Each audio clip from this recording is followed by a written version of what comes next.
السلام علیکم۔ صدر مملکت کے ساتھ کیپٹن آفاق کی موجودگی میرے لیے تعجب خیز تھی۔ میرے ذہن میں تو یہ خیال تھا کہ میں صدر سے تنہائی میں ملاقات کروں گی۔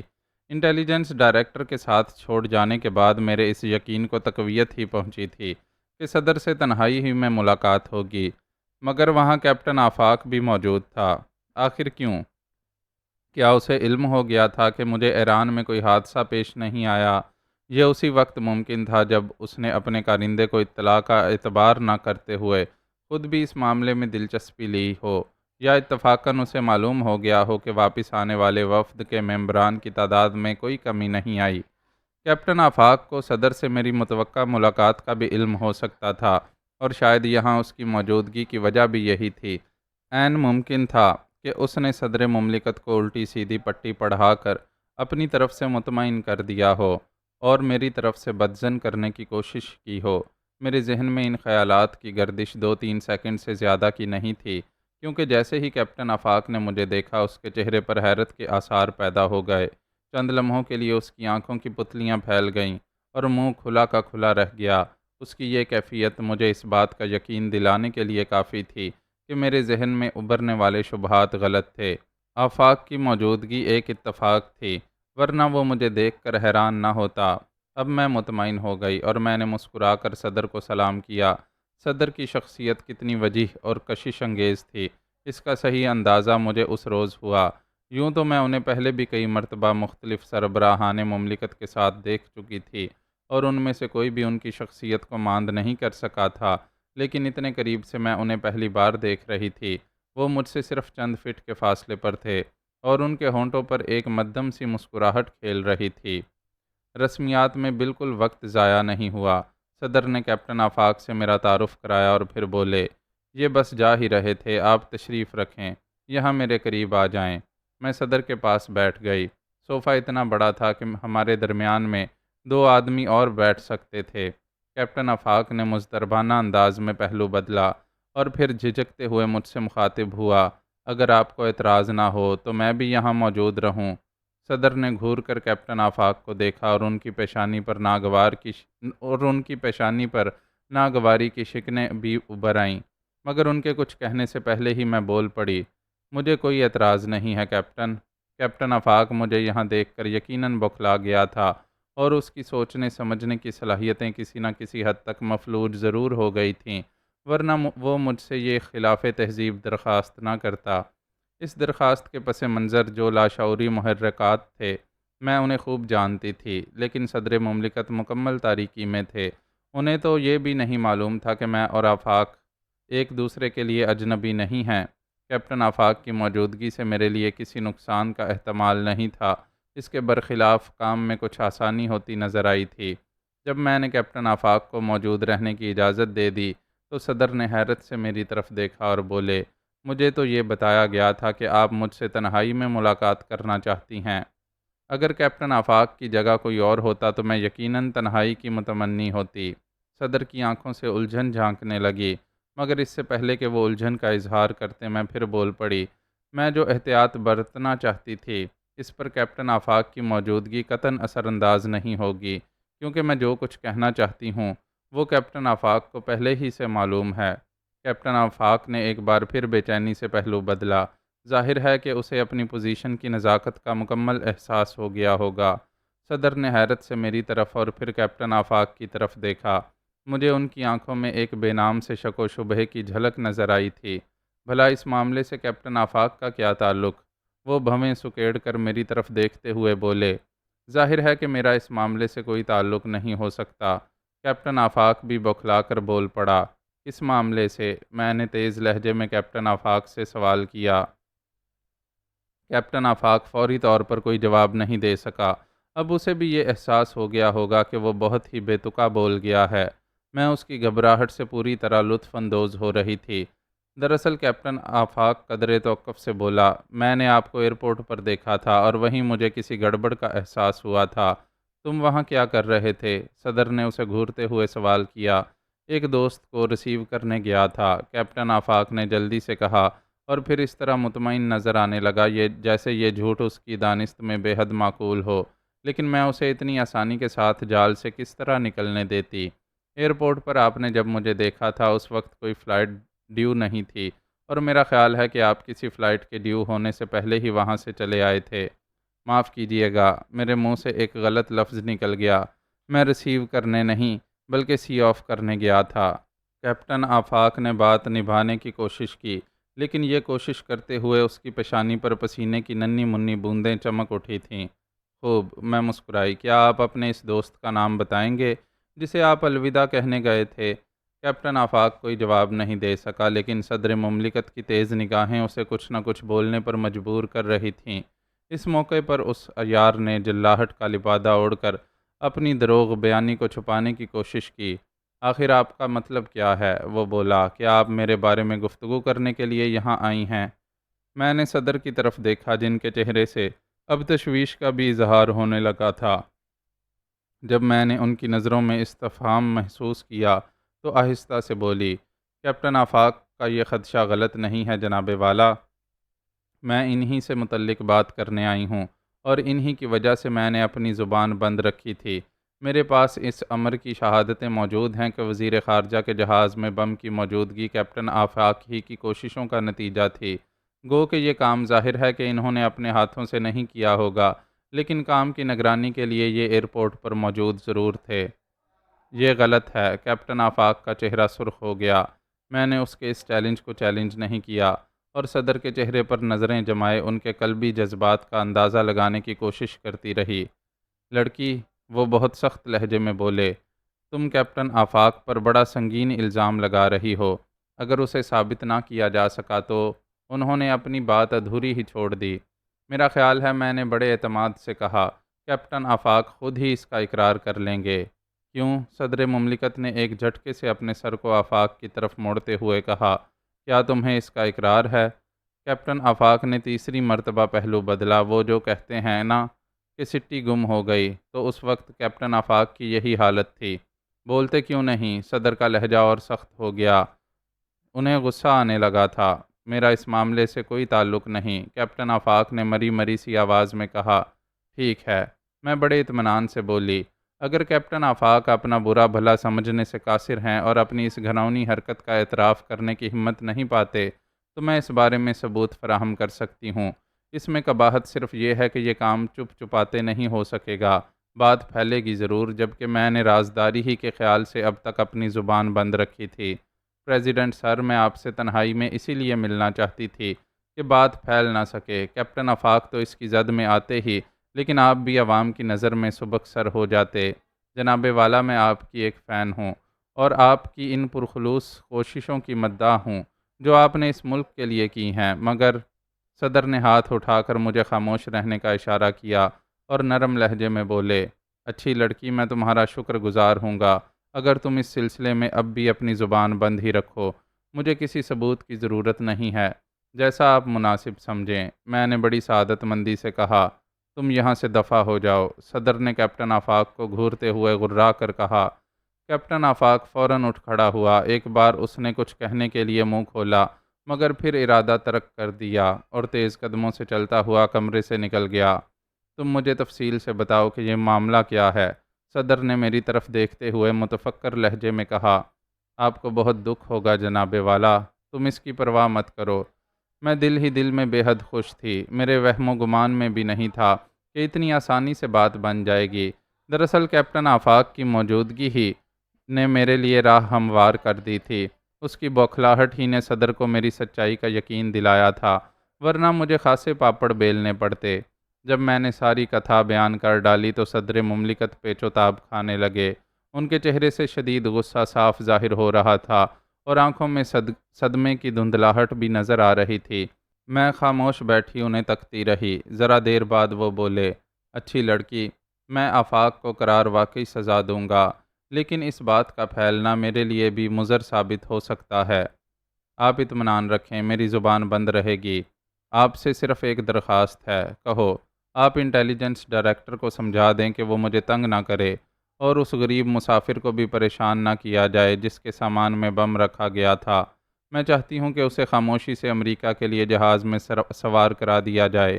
اس کے جانے کے بعد کوئی کتنا بھی سر مارے، اس معاملے سے کیپٹن آفاق کا تعلق ثابت نہیں کر سکے گا۔ میں اس کا انتظام کر دوں گا، صدر نے کہا اور کھڑے ہو گئے۔ یہ ملاقات ختم ہونے کا اشارہ تھا۔ میں بھی کھڑی ہو گئی۔ صدر نے مصافحے کے لیے ہاتھ آگے بڑھایا۔ جناب صدر، میں چلتے چلتے اپنے دل کی آواز آپ کے کانوں تک پہنچانا چاہتی ہوں۔ آپ اپنے ارد گرد کے ماحول سے باخبر رہیے، ورنہ بڑا ہولناک طوفان آ جائے گا۔ آپ کے چند قریبی لوگ اس طوفان کو پھٹ پڑنے کی دعوت دے رہے ہیں۔ خدا کے لیے آپ ان لوگوں سے ہوشیار رہیں۔ صدر نے بہت غور سے مجھے دیکھا۔ میں نے ان کی آنکھوں میں ایک عجیب سے کرب کی جھلک محسوس کی۔ وہ نرم لہجے میں بولے، لڑکی، میں تمہارا شکر گزار ہوں۔ اگر کبھی کوئی ضرورت ہو تو بلا جھجک میرے سیکریٹری کو فون کر دینا۔ پھر وہ میرے جواب کا انتظار کیے بغیر اس دروازے کی طرف مڑ گئے جو اندرونی حصے میں کھلتا تھا۔ میں باہر جانے کے لیے مڑ گئی۔ اس وقت میں جیسے ہوا میں اڑ رہی تھی۔ شاندار کامیابی کا حصول بھی چیمپئن کے 2 پیگ کا اثر ضرور رکھتا ہے۔ باہر کوریڈور میں کیپٹن آفاق بے چینی سے ٹہل رہا تھا۔ مجھے دیکھتے ہی وہ تیر کی طرح میری طرف آیا تو میں ٹھٹک کر رک گئی۔ مجھے یوں لگا جیسے وہ قریب آتے ہی مجھ پر ہاتھ چھوڑ بیٹھے گا، لیکن اس نے ایسی کوئی حرکت نہیں کی۔ مجھ سے 2 فٹ کے فاصلے پر رک کر وہ مجھے کینہ توز نظروں سے گھورنے لگا۔ فرمائیے کیپٹن، میں نے مسکرا کر بڑی خوش اخلاقی سے کہا۔ آج کی ذلت میں کبھی نہیں بھولوں گا، وہ غرایا۔ یہی تمہارے حق میں بہتر ہوگا۔ اگر تم بھول گئے تو شاید پھر کبھی کوئی غلط حرکت کر بیٹھو، اور ہو سکتا ہے کہ اگلی مرتبہ اتنے سستے نہ چھوٹ سکو۔ میں تمہیں دیکھ لوں گا صبیحہ بانو، اور وہ جو تمہارے ساتھی ہیں نا، ان کا معقول بندوبست کرنے کے بارے میں بھی سوچ چکا ہوں۔ اگر تم بیگم پرتاپ گڑھ کو متاثر کر سکتی ہو تو میں بھی نواب پرتاپ گڑھ کو اپنا ہمنوا بنا سکتا ہوں۔ میں نے ایک لمحے تو کیپٹن آفاق کی بات پر غور کیا اور پھر بولی، سنو کیپٹن، میرا نام صبیحہ بانو ہے، اور صبیحہ بانو کو دوسروں کے سہارے جینے کی عادت نہیں۔ دوسروں پر تکیہ کرنے والے ہمیشہ ذلیل ہوتے ہیں۔ میں نے کیپٹن آفاق کے جواب کا انتظار نہیں کیا اور کوریڈور کے اس سرے کی طرف چل پڑی جہاں باہر جانے والے راستے کی طرف راستہ کھلتا تھا۔ انٹیلیجنس ڈائریکٹر مجھے وہیں ملا جہاں میں نے اسے چھوڑا تھا۔ وہ ٹیلی فون کا ریسیور کان سے لگائے بڑے غور سے کسی کی باتیں سن رہا تھا۔ اس کے مؤدبانہ انداز سے میں نے قیاس کیا کہ وہ پریزیڈنٹ سے ہدایات لے رہا تھا، اور غالباً وہ ہدایات میرے ہی سلسلے میں رہی ہوں گی۔ میں اس کے قریب جا کر کھڑی ہو گئی۔ ویری ویری ویل سر، اس نے ماؤتھ پیس میں کہا اور پھر ریسیور رکھ کر میری طرف مڑا۔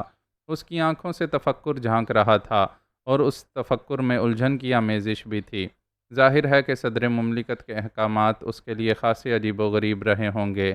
غالباً اب مجھے آپ سے کچھ کہنے کی ضرورت تو نہیں، میں نے مسکرا کر کہا، تاہم میں آپ سے درخواست کروں گی کہ سعید کے لیے جلد از جلد امریکہ جانے کا بندوبست کر دیں۔ ٹکٹ اس کے پاس موجود ہی ہے، آپ بس جلد از جلد اس کے لیے کسی فلائٹ میں سیٹ بک کرا دیں۔ اس بات کا انتظام ضرور ہونا چاہیے کہ اسے پریشان نہ کیا جائے۔ سعید غالباً اسی آدمی کا نام ہے جس کے سامان سے بم برآمد ہوا تھا، اور جی ہاں، میں اسی کی بات کر رہی ہوں۔ انٹیلیجنس ڈائریکٹر کے چہرے سے بے بسی صاف ظاہر ہو رہی تھی۔ وہ تو چاہتا تھا کہ سعید کو پکڑ کر اس سے پوچھ گچھ کرے، لیکن ظاہر ہے کہ اتنی جلدی وہ صدر مملکت کے احکامات نہیں بھول سکتا تھا۔ اسے میری تجویز پر صاد کرنا پڑا۔ پھر اس نے کہا، آپ جب تک چاہیں یہاں رہ سکتی ہیں۔ اسٹیٹ گیسٹ ہاؤس میں آپ کی رہائش کا بندوبست کر دیا جائے گا۔ میں جلد از جلد کراچی پہنچنا چاہتی ہوں۔ کل کی پہلی فلائٹ میں آپ کے لیے جگہ حاصل کر لی جائے گی۔ تب تک آپ صدر صاحب کی مہمان ہیں۔ لیکن میں نے اسٹیٹ گیسٹ ہاؤس کی بجائے راولپنڈی کے ایک صاف ستھرے ہوٹل میں رات گزارنا مناسب سمجھا۔ اس طرح میں اگلے چند گھنٹے آزادی کے ساتھ پنڈی کی سیر کر کے گزارنا چاہتی تھی۔ کیپٹن آفاق سے مجھے چھٹکارا مل گیا تھا، اور مجھے یقین تھا کہ اب وہ مستقل نہیں تو کچھ عرصے ضرور مجھ سے دور رہے گا۔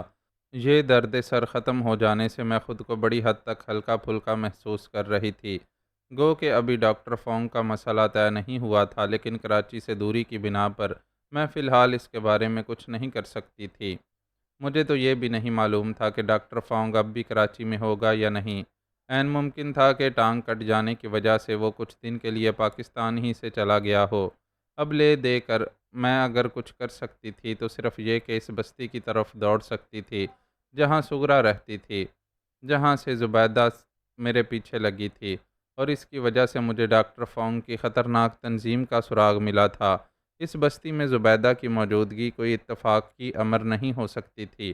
میں نے اس سلسلے میں بہت سوچا تھا، اور جس نتیجے پر پہنچی تھی وہ یہ تھا کہ اس علاقے میں دشمن کی سرگرمیاں خاصی عروج پر ہیں۔ یا تو وہاں ان لوگوں کا ہیڈ کوارٹر تھا، یا پھر وہ لوگ کسی خاص وجہ سے وقتی طور پر وہاں جمع ہو گئے تھے اور کسی گہری سازش میں مصروف تھے۔ میں اس بستی میں جا کر صورتحال کا جائزہ لے سکتی تھی، لیکن فوری طور پر یہ بھی ممکن نہیں تھا۔ اس کی وجہ یہ تھی کہ اس کام کے لیے پوری توجہ اور تیاری ضروری تھی، جبکہ میں کراچی میں سوسن لی کی موجودگی کو نظر انداز نہیں کر سکتی تھی۔ میں اس سلسلے میں پرسکون تھی کہ سوسن لی کو میرے پیچھے اس طرح لگایا گیا تھا کہ میں اس پر اعتماد کرنے لگوں اور اسے اپنا خیر خواہ سمجھوں۔ اس سے دشمن کیا فائدہ حاصل کرتا، اس کے بارے میں حتمی طور پر کچھ نہیں کہا جا سکتا تھا۔ میں صرف اتنا سوچ سکتی تھی کہ شاید سوسن لی کے ذریعے مجھ سے نجات حاصل کرنے کی کوئی اسکیم بنائی جا رہی ہو، کسی قسم کا جال ہی ہو سکتا تھا جو میرے گرد پھیلایا جا رہا ہو۔ زبیدہ کے بارے میں تفتیش کرنے کے بجائے میں دشمن کے اس منصوبے سے واقفیت حاصل کرنا ضروری سمجھتی تھی، جس کی ایک کڑی سوسن لی تھی۔ میرا خیال تھا کہ اس طرح میں کوئی ایسی راہ ڈھونڈ لوں گی جو نسبتاً آسان ہوگی، اور اس پر چل کر میں بہت جلد دشمن کے سر پر پہنچ جاؤں گی۔ لیکن فی الحال میں ان بکھیڑوں سے بہت دور تھی۔ مجھے چند گھنٹوں کی آزادی حاصل تھی، اور میں اس آزادی سے پورا فائدہ اٹھانا چاہتی تھی۔ امید تھی کہ ہوٹل میں مجھے کوئی مناسب سی ساتھی مل جائے گی، جس کے ساتھ شہر کی سیر کا مزہ آ جائے گا۔ کسی پارک کی نشیلی فضا میں گھومنے کے لیے تنہائی نہیں، بلکہ کسی مخمور آنکھوں والی ساتھی کی ضرورت پڑتی ہے۔ ڈیم کے مصنوعی آبشاروں کو دیکھنے کا مزہ اس وقت تک کیسے آتا جب تک جذبات کے دھاروں سے کھیلنے والی کوئی شعلہ رخسات نہ ہوتی۔ مری کی بلندیوں سے لطف اندوز ہونے کے لیے بھی کسی نازک سڈول اور نشیب و فراز سے مزین ساتھی کا ہونا ضروری تھا، لیکن ہوٹل میں مجھے ایک بھی ایسا چہرہ دکھائی نہیں دیا جو میرے ذوق پر پورا اترتا۔ رات کے 10 بجے تھے جب میں ہوٹل سے نکلی اور آہستہ آہستہ قدم اٹھاتی ہوئی ایک طرف چلنے لگی۔ کوئی ساتھی نہ ملنے کی وجہ سے طبیعت بڑی مکدر تھی، اور میرا خیال تھا کہ واپسی پر مجھے شراب کے 5-6 پیگ پی کر اپنے امنڈتے ہوئے جذبات کو تھپکنا پڑے گا۔ رات ابھی زیادہ نہیں گزری تھی، لیکن اس رونق کا کہیں پتہ نہیں تھا جو کراچی کی سڑکوں پر نظر آتی ہے۔ گو کہ راول پنڈی ہمارے بڑے شہروں میں سے ایک ہے، لیکن جس طرح کراچی کو روشنیوں کا شہر کہا جاتا ہے، اسی طرح میں راول پنڈی کو اندھیروں کی بستی کہتی ہوں۔ صدر کے علاقے سے نکل کر اندرونی حصوں میں جائیے تو تانگوں کا دیس نظر آتا ہے۔ ایک کے بعد دوسرا اور دوسرے کے بعد تیسرا تانگا آپ کے قریب سے گزرتا رہے گا، اور گھوڑوں کی ٹاپیں مسلسل سنائی دیتی رہیں گی۔ مجھے تو یوں محسوس ہونے لگتا ہے جیسے گھوڑوں کی ٹاپیں وہاں کی فضا میں رچی بسی ہوئی ہوں، لیکن میں اس وقت مال پر تھی، جہاں گھوڑوں کو قدم رکھنے کی اجازت نہیں ہے، اور یہاں صرف آٹو رکشہ اور ٹیکسیاں چلتی ہیں۔ کبھی کبھی کوئی ٹیکسی میرے قریب سے گزرتے ہوئے آہستہ ہو جاتی تھی، لیکن جب میری طرف سے کوئی اشارہ نہیں ملتا تھا تو ٹیکسی ڈرائیور مجھے مشکوک انداز میں گھور کر ایکسیلریٹر دبا دیتا تھا۔ میں کافی دیر تک مال روڈ پر ہی رہی اور اس کے بعد اندرونی علاقوں کی طرف مڑ گئی، جہاں نام نہاد قسم کی روشنی تھی۔ رات کا ایک حصہ گزر چکا تھا، اس لیے گھوڑوں کی ٹاپیں تسلسل سے سنائی دے رہی تھیں۔ اکا دکا راہگیر آتے جاتے نظر آ رہے تھے۔ ظاہر ہے کہ وہ مجھے مشکوک نگاہوں سے دیکھے بغیر نہیں رہ سکتے تھے۔ اس علاقے میں اتنی رات کو ایک تنہا عورت شاید ہی کبھی دکھائی دیتی ہو۔ کبھی کبھی آوارہ گردوں کا کوئی گروپ بھی میرے قریب سے گزر جاتا تھا، اور وہ لوگ مجھ پر فکرے ضرور کستے تھے۔ جب مجھے محسوس ہوا کہ میں کسی وقت بھی مشتعل ہو کر کسی سے جھگڑا کر بیٹھوں گی، تو میں نے ایک تانگا روک لیا۔ کشمیری بازار، میں نے تانگے میں بیٹھتے ہوئے کہا۔ ٹپ ٹپ ٹپ تانگا چل پڑا۔ ٹپ ٹپ ٹپ رات بھیگتی رہی۔ ٹپ ٹپ ٹپ میری طبیعت کا اضمحلال بڑھتا رہا۔ آج کی رات میری زندگی کی منحوس راتوں میں سے ایک تھی۔ ہوٹل سے نکلنے کا سبب طبیعت کے تقدر کو دور کرنا تھا، لیکن تقدر میں کمی کی کوئی صورت ابھی تک نظر نہیں آئی تھی۔ اس کے برخلاف اضافہ ہی ہوتا جا رہا تھا۔ تانگا جناح روڈ سے گزر رہا تھا جب ایک منظر دیکھ کر میں چونک پڑی۔ کچھ فاصلے پر 3 افراد ایک گلی میں جھانکتے ہوئے نظر آئے تھے۔ ان کا اس طرح گلی میں جھانکنا ایک مشتبہ حرکت تھی، لیکن میرے چونکنے کی وجہ یہ تھی کہ ان میں ایک چینی شخص بھی تھا، اور کسی چینی کو دیکھ کر چونک پڑنے کا سبب یہ تھا کہ ڈاکٹر فونگ کی شخصیت میرے ذہن سے چپکی ہوئی تھی۔ تانگا ان تینوں کے قریب سے گزر گیا، لیکن وہ گلی ہی کی طرف متوجہ رہے۔ ان میں سے ایک شخص مقامی لباس میں تھا، یعنی لنگی، کرتا اور واسکٹ۔ دوسرا آدمی بھی مقامی ہی تھا، لیکن اس نے وہی فرنگیوں کا لباس پہن رکھا تھا جو ہمارے شرفا کا لباس بن چکا ہے۔ غلامی کی اس یادگار کو ہم نے شاید اس لیے اپنے سینے سے لگا رکھا ہے کہ اپنے برے وقت کو بھول نہ سکیں۔ جیسے جیسے تانگا ان تینوں سے دور ہوتا جا رہا تھا، ویسے ویسے میری بے چینی بڑھتی جا رہی تھی۔ آخر مجھ سے رہا نہ گیا اور میں نے تانگے والے سے رکنے کے لیے کہا۔ تانگا رکتے رکتے میں نے پرس میں سے 5 کا نوٹ نکال لیا تھا۔ تانگا رکتے ہی میں اتر پڑی اور تانگے والے کو 5 کا نوٹ دے کر واپسی کے لیے مڑ گئی۔ جناح روڈ، بانی ملک کی سڑک، تقریباً اندھیرے میں ڈوبی ہوئی تھی۔ میں عمارتوں کی دیواروں کے سائے سائے چلتی ہوئی اس جگہ تک پہنچ گئی جہاں میں نے ان تینوں کو دیکھا تھا۔ اب وہ تینوں وہاں دکھائی نہیں دیے تو میں نے مایوسانہ انداز میں ایک طویل سانس لی۔ پھر میں وہاں سے چل پڑنے کا ارادہ کر ہی رہی تھی کہ مجھے اس گلی کا خیال آیا جس میں وہ تینوں جھانک رہے تھے۔ کچھ سوچ کر میں اس گلی میں داخل ہوئی اور آگے بڑھتی چلی گئی۔ گلی زیادہ لمبی نہیں تھی اور اس کے دوسرے سرے پر ایک تانگا کھڑا ہوا نظر آ رہا تھا۔ گلی میں دائیں بائیں 2-4 گلیاں اور بھی تھیں۔ دفعتاً مجھے ایک گھٹی گھٹی سی چیخ سنائی دی اور میرے قدم زمین پر جس جگہ تھے وہیں جم کر رہ گئے۔ چیخ سے مجھے کچھ ایسا اندازہ ہوا تھا جیسے چیخنے والے کا منہ دبایا گیا ہو۔ میں نے مضطرب اور پرتجسس نظروں سے ادھر ادھر دیکھا، لیکن کوئی نظر نہیں آیا۔ یہ بات طے تھی کہ کرب و جوار ہی میں کہیں کوئی خطرناک کھیل کھیلا جا رہا تھا، اور کسی خطرناک کھیل کی قربت کے احساس سے میرے دوران خون میں تیزی آنی ہی چاہیے تھی۔ میں چند قدم آگے بڑھی تو دائیں طرف کی پتلی سی گلی میں جھانک سکوں۔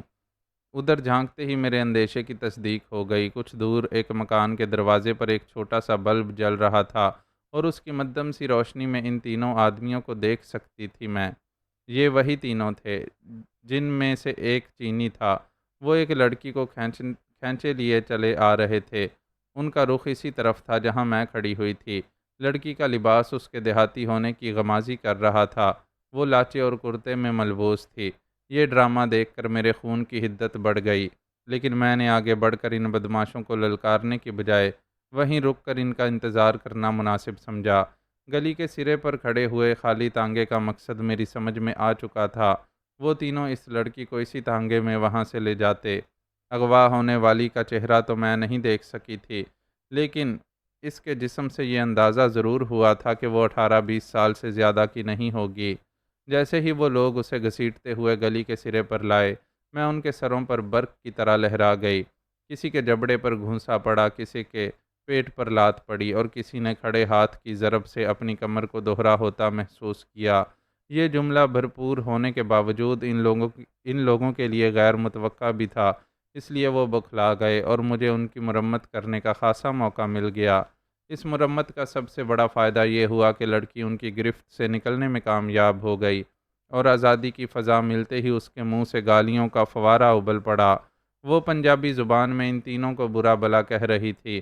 اچانک میں نے گراری کی مخصوص آواز سنی، لیکن اندھیرے میں یہ پتہ نہیں چل سکا کہ چاقو کس نے نکالا تھا۔ تم الگ ہٹ جاؤ لڑکی، میں نے تقریباً چیختے ہوئے کہا۔ ان میں سے کسی نے چاقو نکالا تھا۔ فکر نہ کرو بہن جی، میں نے لڑکی کا جواب سنا۔ چاقو تو میں نے نکالا ہے۔ میں حیران رہ گئی۔ لڑکی کے پاس گراری دار چاقو کی موجودگی کا میں تصور بھی نہیں کر سکتی تھی۔ دفعتاً وہ تینوں بھاگ نکلے۔ خدا جانے وہ چاقو کے ڈر سے بھاگے تھے یا انہیں اپنے پکڑے جانے کا خوف پیدا ہو گیا تھا، کیونکہ بعض عمارتوں کی کھڑکیاں کھلنے لگی تھیں۔ گلی میں ہونے والی دما چوکڑی کی آوازیں مکینوں کے کانوں تک پہنچ گئی تھیں۔ لڑکی ان تینوں کو للکارتی ہوئی ان کی طرف جھپٹی، لیکن اچانک میں نے اس کا بازو پکڑ لیا۔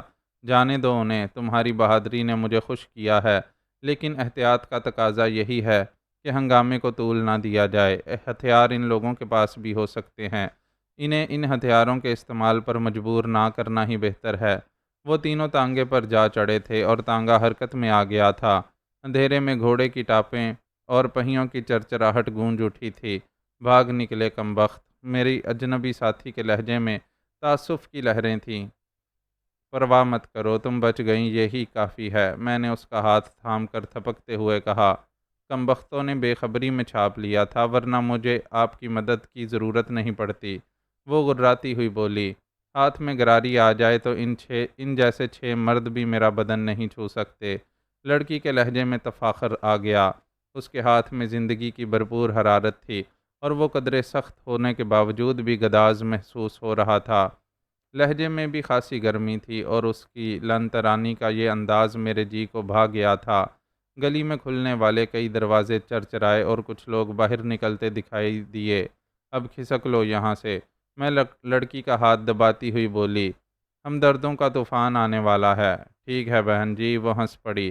ایسے موقعوں پر لوگوں کے استفسار سے جان چھڑانا مشکل ہو جاتا ہے، اس لیے میں جلد از جلد یہاں سے نکل جانا چاہتی تھی، لیکن ہمارے نکلنے سے پہلے ایک صاحب قریب آ ہی گئے۔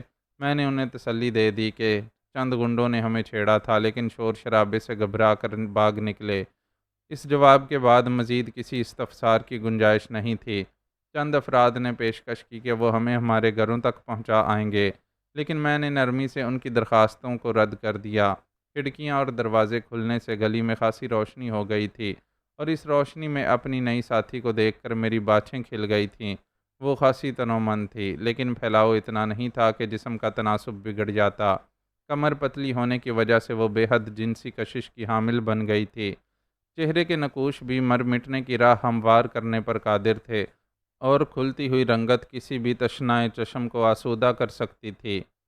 میں اس کا ہاتھ تھامے ہوئے اس گلی سے نکل آئی، اور مکانوں کے دروازے بند ہونے لگے۔ مین روڈ پر پہنچ کر میں نے اس سے کہا، تم تو خاصی خوبصورت ہو۔ میں اس سے کہنا چاہتی تھی کہ اتنی خوبصورت لڑکیوں کو اتنی رات گئے اپنے گھروں سے نہیں نکلنا چاہیے، لیکن وہ میری بات سننے سے پہلے ہی بول پڑی، آپ بھی تو کسی سے کم نہیں ہیں۔ جس مرد کے ہتھے چڑھیں گی وہ اپنی قسمت پر ناز کرے گا۔ مجھے اس کی بے باکی پر حیرت نہیں ہوئی۔ جو لڑکی اپنے پاس چاقو رکھتی ہو، اس سے ایسی ہی باتوں کی توقع کی جا سکتی ہے۔ کسی مرد کی مجال نہیں کہ مجھے چھونے کا تصور کر سکے۔ میں نے مسکرا کر کہا، کب تک بچیں گی آپ؟ وہ بھی مسکرائی۔ ایک نہ ایک روز ماں باپ کسی کے پلے باندھ ہی دیں گے۔ ماں باپ اللہ کو پیارے ہو چکے ہیں، لہٰذا میں ایسے کسی خطرے سے دوچار نہیں ہو سکتی۔ میں نے جواب دیا، اور پھر بولی، تمہارا گھر کہاں ہے؟ میرا گھر تو شاید اب کہیں بھی نہیں۔ وہ اچانک افسردہ ہو گئی۔ کیا مطلب؟ مجھے حیرت ہوئی تھی۔ گھر تو اسی کو کہتے ہیں نا جہاں اپنا کوئی ہو۔ اس کے لہجے میں سوگواری بڑھ گئی۔ تم کچھ دکھی معلوم ہوتی ہو، میں نے قدرے توقف سے کہا۔ وہ ایک ٹھنڈی سانس لے کر رہ گئی۔ اندرونی غم کا چشمہ اس کے چہرے سے ابلنے لگا تھا۔ میں نے محسوس کیا کہ ہمدردی کے چند الفاظ سنتے ہی وہ رو پڑے گی۔ اس کا یہ روپ مجھے بڑا اجنبی اجنبی سا لگا۔ چند لمحے پہلے وہ کتنی بڑی بے باک اور تیز و ترار نظر آ رہی تھی۔ اگر تمہیں مجھ پر بھروسہ ہو تو میرے ساتھ چلو، میں نے ہمدردی سے اس کا ہاتھ سہلاتے ہوئے کہا۔ ہم اطمینان سے بیٹھ کر باتیں کریں گے۔ چلیے، وہ آہستہ سے بولی۔ میں آپ پر بھروسہ کیوں نہیں کروں گی؟ آپ نے تو میرے لیے اپنے آپ کو خطرے میں ڈال دیا تھا۔ میں نے ایک تانگا روکا، اور جب ہم دونوں کے بیٹھنے کے بعد تانگا چل پڑا تو میں لڑکی سے بولی، تم نے اپنا نام ابھی تک نہیں بتایا۔ ریشما۔ خوب، میں مسکرائی۔ ریشمی لڑکیوں پر یہ نام خوب جچتا ہے۔ میرے اس فکرے پر وہ بھی مسکرائی، لیکن مسکراہٹ کچھ پھیکی پھیکی سی تھی۔ جب میں اسے لے کر ہوٹل میں داخل ہوئی تو وہ حیرت سے بولی، کیا آپ کا کوئی گھر نہیں ہے؟ کم از کم اس شہر میں نہیں ہے۔ میں نے مسکرا کر کہا، میں پردیسی ہوں۔ آپ کہاں سے آئی ہیں؟ کراچی سے۔ ہائے، اس نے بے ساختہ کہا، میں نے کراچی کے بہت قصے سنے ہیں۔ مجھے تو یوں لگتا ہے جیسے وہ پریوں کا دیس ہو، لیکن تم جیسی ملیح پریاں وہاں بہت کم ہوتی ہیں۔ میں نے ہنس کر کہا، اگر تم نے پسند کیا تو میں تمہیں وہاں لے چلوں گی۔ اپنے کمرے میں پہنچ کر میں نے دروازہ اندر سے بند کر لیا۔ ریشما ایک ایک چیز کو بڑی حیرت سے دیکھ رہی تھی۔ اس نے زندگی میں پہلی مرتبہ ایک شاندار ہوٹل کے کمرے میں قدم رکھا تھا، اور اپنی زندگی میں بھی وہ ان تکلفات سے آشنا نہیں ہو سکی تھی۔ وہ فوم کے نرم بستر پر بیٹھی تو ایک بار اچھل ہی پڑی، لیکن پھر اس نے اپنی بوکھلاہٹ پر قابو پا لیا۔ جب وہ جم کر بیٹھ گئی تو میں نے اس سے کہا، تم نے کچھ کھایا پیا بھی ہے یا نہیں؟ اگر ایک وقت کچھ نہ کھایا جائے تو کیا فرق پڑتا ہے؟ وہ بولی، تکلف برت رہی ہو۔ میں نے ہنس کر کہا، اور ٹیلی فون کا ریسیور اٹھا کر روم سروس کو کال کیا۔ کھانے کا آرڈر دینے کے بعد میں نے ریشما سے کہا کہ وہ منہ ہاتھ دھو ڈالے۔ میں نے اسے اشارے سے غسل خانے کا دروازہ بھی دکھا دیا۔ وہ اپنا لانچا سنبھالتی ہوئی غسل خانے کی طرف بڑھ گئی اور اس کے کولہوں کی لرزش دیکھ کر میرے دل میں گدگدی سی ہونے لگی۔ جب وہ منہ ہاتھ دھو کر غسل خانے سے نکلی اسی وقت بیرا کھانا لے آیا۔ ہم دونوں آمنے سامنے بیٹھ گئے اور کھانے کے دوران میں ریشما نے اپنے بارے میں سب کچھ تفصیل سے بتا دیا۔ ریشما کا گھر ایک نواحی بستی میں تھا۔ وہاں وہ اپنے باپ اور بھائی کے ساتھ رہا کرتی تھی۔ باپ کے پاس خاصی زمین تھی، اس لیے وہ لوگ بہت اچھے دن گزار رہے تھے۔ ریشما نے 8ویں جماعت تک پڑھا تھا اور اس کے بھائی نے زراعت کی تعلیم حاصل کی تھی۔ میرے ابا کے ایک بچپن کے دوست ہیں، ریشما کہتی رہی۔ انہوں نے تجارت میں مسلسل نقصان اٹھایا تو مدد کے لیے میرے ابا کے پاس آ گئے۔ ان دنوں فصلیں اچھی نہیں ہوئی تھیں اور 2-3 روز پہلے ابا نے آس پاس کی کچھ زمینیں بھی خریدی تھیں، اس لیے نقدی کی صورت میں ان کے پاس کچھ بھی نہیں تھا۔ وہ پریشان ہو گئے کیونکہ دوست سے انکار نہیں کرنا چاہتے تھے۔ آخر انہوں نے اپنی زمینوں کا کچھ حصہ بستی کے جاگیردار کے پاس رہن رکھ کر رقم حاصل کی اور اپنے دوست کو دے دی، لیکن اس رقم سے بٹ صاحب کا کام نہیں چل سکا۔ چند روز بعد انہوں نے ابا سے مزید رقم کا مطالبہ کیا اور تمہارے ابا نے باقی زمین بھی گروی رکھ دی۔ میں بول پڑی، اس کی ضرورت تو نہیں تھی کیونکہ گروی رکھی ہوئی زمینوں پر ہی مزید قرض مل جانا تھا، لیکن جاگیردار شوکت بڑا کمینہ ہے۔ اس نے رقم دینے کے لیے باقی زمینوں کو بھی گروی رکھنے پر اصرار کیا۔ بٹ صاحب نے جلد ہی رقم کی ادائیگی کا یقین دلایا تھا، اس لیے ابا نے کچھ زیادہ نہیں سوچا۔ وہ دوستی کا بھرم رکھنا چاہتے تھے۔ انہوں نے جاگیردار سے رقم لے کر بٹ صاحب کے حوالے کر دی اور بٹ صاحب وہ رقم کھا گئے۔ ریشما نے آخری نوالا منہ میں رکھا اور اسے تھوڑا سا چبانے کے بعد بولی، بٹ صاحب کا کاروبار شہر میں تھا۔ وہ ابا کو خطوط بھیجتے رہتے تھے، لیکن اچانک خطوط کا سلسلہ بند ہو گیا۔ پھر اس وقت ابا کو بہت فکر ہوئی جب جاگیردار شوکت نے پیسوں کا مطالبہ شروع کر دیا۔ کچھ زمینیں بیچ کر قرض ادا کیا جا سکتا تھا، لیکن کاغذات شوکت کے قبضے میں تھے۔ کاغذات کے بغیر سودا ممکن نہیں تھا۔ بڑی مشکل سے 2-3 ایسے گاہک مل بھی گئے جنہوں نے بعد میں کاغذات ملنے کی یقین دہانی پر رقم کی ادائیگی کا وعدہ کر لیا، لیکن بعد میں وہ لوٹے ہی نہیں۔ ابا خود ان کے پاس گئے تو انہوں نے کوئی نہ کوئی بہانہ تراش کر زمینیں خریدنے سے معذوری ظاہر کر دی۔ جاگیردار شوکت کی شرارت، ابا کا یہی خیال تھا۔ ریشما نے سر ہلا کر کہا، ایک دن انہوں نے صاف صاف لفظوں میں یہ بات کہی تھی کہ جاگیردار شوکت ہر جائز یا ناجائز طریقہ اختیار کر کے ہماری زمینوں پر قبضہ کرنا چاہتا ہے۔ ہماری بستی میں کوئی بھی جاگیردار شوکت کو پسند نہیں کرتا، لیکن اس کی غنڈہ گردی کے سبب سبھی اس سے دبے رہتے ہیں۔ ہماری زمینوں کے گاہکوں کو بھی اس نے ڈرا دھمکا کر اس سودے سے منحرف کیا ہوگا۔ ہم کھانے سے فارغ ہو چکے تھے۔ میں نے بیرے کو بلا کر میز صاف کرائی اور اس سے چائے لانے کے لیے بھی کہا۔ پھر میں اور ریشما ہاتھ وغیرہ دھو کر ایک صوفے پر قریب قریب بیٹھ گئے۔ ریشما نے اپنی داستان آگے بڑھائی۔ تنگ آ کر ابا کو یہاں پنڈی شہر آنا پڑا۔ وہ اپنے ایک دوست سے رقم حاصل کرنا چاہتے تھے اور معاملہ چونکہ بہت بڑی رقم کا نہیں تھا، اس لیے ابا کو اپنے دوست سے انکار کی توقع نہیں تھی، مگر اس نے انکار کر دیا ہوگا۔ پتہ نہیں، ریشما کی آواز بھرا گئی۔ ابا یہاں سے زندہ نہیں لوٹے تھے، ان کی لاش گھر آئی تھی۔ کسی کار سے ان کا ایکسیڈنٹ ہو گیا تھا۔ اوہ، میرے منہ سے بس اتنا ہی نکل سکا۔ دراصل اس اچانک انکشاف پر میرے ذہن کو جھٹکا سا لگا تھا اور میں فوری طور پر فیصلہ نہیں کر سکی تھی کہ میں ریشما سے کس انداز میں تعزیت کروں۔ قدرے توقف کے بعد ریشما بولی، میں اور میرا بھائی تو یہی سمجھ رہے تھے کہ ابا اپنے دوست تک پہنچ ہی نہ سکے ہوں گے، لیکن 2 روز بعد ابا کے دوست کا خط آیا تو پتہ چلا کہ انہوں نے مطلوبہ رقم ادا کر دی تھی۔ نہ صرف یہ بلکہ ابا نے اپنے دوست کے سامنے ہی وہ رقم جاگیردار شوکت کو دے کر رسید لے لی تھی اور زمین کے کاغذات بھی حاصل کر لیے تھے۔ ارے، میرے منہ سے بے ساختہ نکلا۔ بات تھی ہی چونکنے کی۔ اگر ریشما کے باپ نے اپنی جائیداد کو دوبارہ اپنے قبضے میں کر لیا تھا تو پھر ریشما پر کیا مصیبت ٹوٹ پڑی تھی کہ اسے اپنا گاؤں چھوڑ کر پنڈی آنا پڑا تھا؟ کیا جاگیردار شوکت نے کوئی اور سازش کر ڈالی تھی؟ ریشما سوگوار سی بیٹھی قالین کو تکتی رہی۔ قدرے توقف سے میں نے پوچھا، کیا ابا کے انتقال پر کاغذات ان کے پاس سے برآمد نہیں ہوئے تھے؟ نہیں، ریشما نے ٹھنڈی سانس لے کر کہا۔ تمہیں پنڈی کیوں آنا پڑ گیا؟ دراصل ابا کے مرتے ہی جاگیردار نے بڑی سختی سے پیسوں کا مطالبہ کیا تھا۔ ہم سوچ بھی نہیں سکتے تھے کہ ابا اس کا قرض اتار چکے ہیں۔ وہ تو ابا کے دوست کا خط ملا تو جاگیردار شوکت کی بے ایمانی سامنے آئی، اور ٹھہرو، میں غور کرتی ہوئی بولی، اگر تمہارے ابا نے اپنے دوست کے سامنے شوکت کو رقم ادا کی تھی تو اس کا مطلب یہ ہوا کہ شوکت بھی تمہارے ابا کے ساتھ پنڈی آیا تھا۔ دوسری صورت یہ بھی ہو سکتی ہے کہ وہ انہیں پنڈی میں مل گیا ہو۔ ہر دو صورتوں میں یہ سوچا جا سکتا ہے کہ تمہارے ابا کی موت میں شاید شوکت ہی کا ہاتھ ہو۔ کیا اس کے پاس کار ہے؟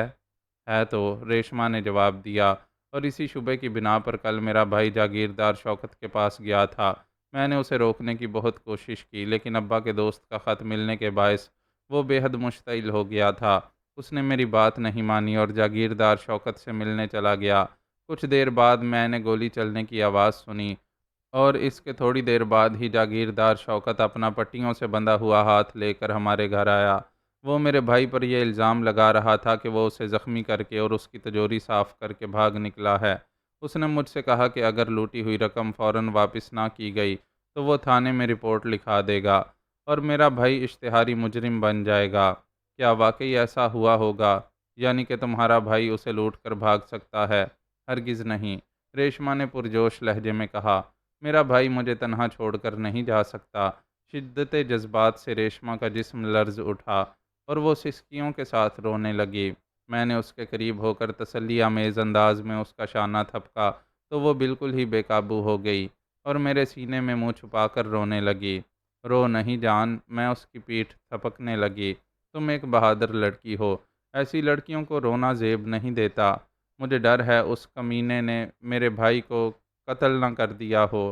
وہ ہچکیاں لیتی ہوئی بولی، نہیں، شوکت اسے قتل نہیں کر سکتا، وہ اس کی قید میں ہوگا۔ جب تک شوکت کو یقین نہ ہو جائے کہ تمہارے بھائی کی زندگی سے اسے کوئی فائدہ نہیں پہنچ سکتا، وہ اسے زندہ ہی رکھے گا۔ مجھے یقین ہے کہ تمہارا بھائی اس کی قید میں ہوگا۔ یہ سب کچھ میں نے کہہ تو دیا، لیکن خود بھی ان باتوں پر یقین نہیں تھا۔ اسے میرے بھائی کی زندگی سے کیا فائدہ پہنچ سکتا ہے؟ شوکت کی نظریں تمہاری زمینوں پر ہیں، اور اب صرف تم ہی اس کی راہ کا کانٹا ہو۔ کسی وقت بھی وہ تم پر دباؤ ڈالنے کے لیے تمہارے بھائی کو استعمال کر سکتا ہے۔